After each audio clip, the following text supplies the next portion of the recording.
From the very first second, everything changed. It happened on a cold, dusty afternoon when the abandoned factory at the edge of town echoed with the desperate footsteps of a terrified little girl stumbling in the darkness. She was bruised, trembling and alone, until a homeless boy named Aaron stepped into her path and made a split-second decision that would alter the fate of the entire town. What happened next became the kind of story whispered for years, a tale of courage, loyalty, and a vengeance that rolled like thunder across every street. If you believe in kindness, second chances, and humanity rising at the most unexpected moments, then please like, comment, share, and subscribe. Your support helps stories like this reach more hearts. Aaron had always been invisible to the world. At just 12 years old, life had already carved more scars into him than most adults carried in a lifetime. He lived wherever he could, under staircases, behind dumpsters, in hollowed-out buildings. His clothes were always dirty, his feet often bare, but his eyes held a quiet strength. The townspeople rarely noticed him, except to move him out of their way or cross the street. He was used to the coldness, he was used to hunger. But nothing had prepared him for the moment a tiny, terrified girl sprinted toward him, covered in dust and fear, chased by two dangerous men whose shadows stretched long across the concrete floor. In that instant, every survival instinct Aaron had learned told him to run, but the girl grabbed his arm with trembling fingers, and something in her eyes, pure desperation, rooted him to the ground. She didn't need a hero, she needed hope. Aaron didn't even know her name, but he knew one thing: he wasn't going to let those men touch her. He grabbed her hand and ran. They darted through broken hallways, over shattered glass, slipping through cracks of sunlight as furious shouts echoed behind them. The scent of rust and dust filled their lungs as they pushed through the filthy corridors, racing toward the exit like their lives depended on it. Outside, the air slapped their faces. Aaron didn't stop until they reached the back alley beside the factory. The girl was crying softly, struggling to breathe. She finally managed to explain. She had been taken by the two men who had planned to use her as leverage against her father, a man known for leading a group no one dared cross, the Hells Angels of Ridgewater. She didn't know what they wanted, only that she had escaped when they argued, giving her a brief chance to run for her life.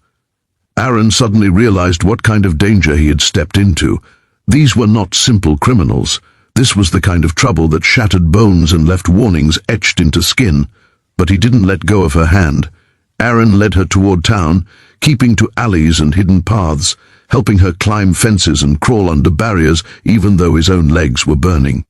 By the time they reached the police station, the men chasing them were nowhere to be seen. Officers rushed out, recognizing the missing girl instantly, sweeping her into safety. But in the confusion, Aaron slipped away quietly, blending back into the shadows. He didn't want thanks, he didn't want attention. He was used to being unseen. But this time, someone saw him. Within an hour, the rumble of dozens of motorcycles thundered into town. The Hells Angels arrived, leather jackets, roaring engines, faces carved with fury. Their president, a large, intimidating man named Cole Maddox, stormed into the station as soon as he heard his daughter had been found. When he asked who had saved her, every officer pointed in the same direction. They didn't know his name, but they described him well enough. A barefoot boy, thin, dirty, too small to have done what he did. A hero hiding in the shadows.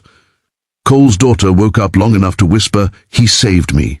She remembered his soft, shaking hands pulling her up. She remembered how hard he fought to keep her moving. That was all Cole needed. Within minutes, the entire biker crew spread across Ridgewater like wolves hunting for one lost cub, not to harm, but to find and protect. Their search shook the whole town. People peeked through curtains, wondering why the most feared group in the region was demanding information about a child. Panic spread fast, rumors swirled. Nobody spoke up at first, because nobody really knew where Aaron stayed. He was a ghost drifting between corners of a town that never cared for him. But when they finally found him, curled up behind a grocery store, trying to warm himself near a vent, everything stopped. The roar of engines fell silent. The men who had scared entire counties now stood still, staring at a boy who looked too small to have done something so brave. Cole stepped forward and knelt.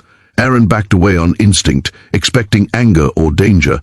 Instead, Cole extended a hand, huge, scarred, gentle. Not a single word was exchanged, but the message was clear. Respect, gratitude, brotherhood.